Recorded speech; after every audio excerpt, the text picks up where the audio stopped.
10 Ιουνίου 1877 ιδρύεται ο Ελληνικός Ερυθρός Σταυρός. Επίκουρος των εμπολέμων τραυματιών σύλλογος. Ενεκρίθη η ίδρυση του συλλόγου τούτου δια του από 10 Ιουνίου 1877 Βασιλικού Διατάγματος. Σκοπός αυτού είναι η προς τους εμπολέμων τραυματιζομένους περίθαλψης κατά τας γενικάς αρχάς της Συμβάσεως της Γενέβης 1864 και της προσθέτου αυτή πράξεως 1868. Τον σύλλογο συγκροτούσαν οι ιδρυτέ καταβάλλοντες ετήσιων έρανων 25 νέων δραχμών και τα μέλη καταβάλλοντα ετήσιων έρανων 5 νέων δραχμών.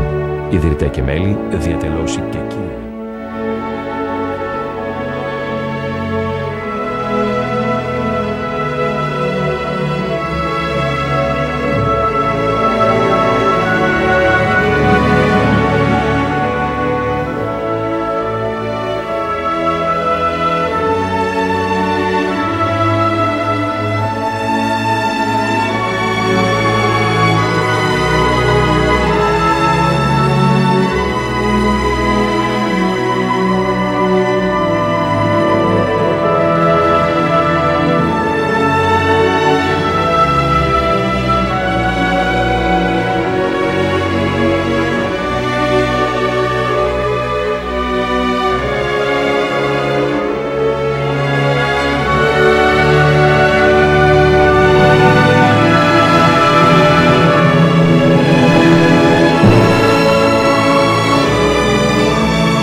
Θα μεταδοθούν αναζητήσεις μέσω του Ελληνικού Ερυθρού Σταυρού.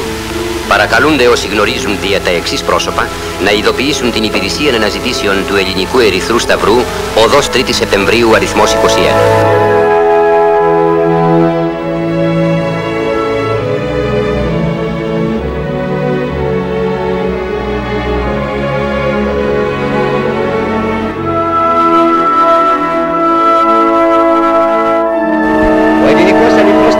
Βοηθεί, εκπαιδεύει και μεριμνά για τους ομήρους, τους εχμαλώτους, τους πρόσφυγας. Συμμετέχοντες εις των Πανελλήνιων ερανών του, εκφράζεται εμπράκτος την εθνική υπέρ των πασχόντων και των θυμάτων θεομηνιών και λοιπόν αλληλεγγύην και εξασφαλίζεται αποτελεσματικήν βοήθειαν εις πάσαν στιγμήν. Βοηθήσατε των έρανων του Ελληνικού Ερυθρού Σταυρού.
ιστορία του ελληνικού Ερυθρού Σταυρού είναι γεμάτη από προσωπικές ιστορίες ανιδιοτελούς προσφοράς ξεχωριστών ανθρώπων, των εθελόντων του, και συνεχίζει να γράφεται κάθε μέρα, όσο υπάρχουν άνθρωποι.